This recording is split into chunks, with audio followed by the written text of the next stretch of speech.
Okay, I'll just show you how to pair a mobile to the Bluetooth audio system in this 2017 Toyota RAV4. First thing we do is make sure Bluetooth's on your phone. Then we're watching out at the bottom here.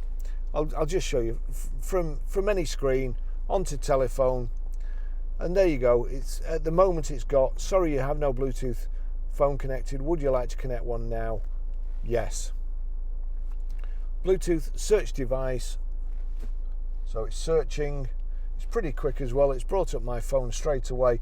Probably one of the fastest systems I've used. So we click on the phone you want to connect, but it says there you might need this pin 0000, but it's automatically generated another pin.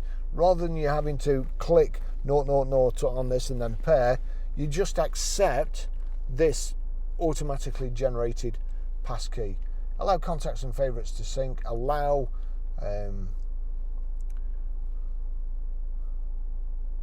Toyota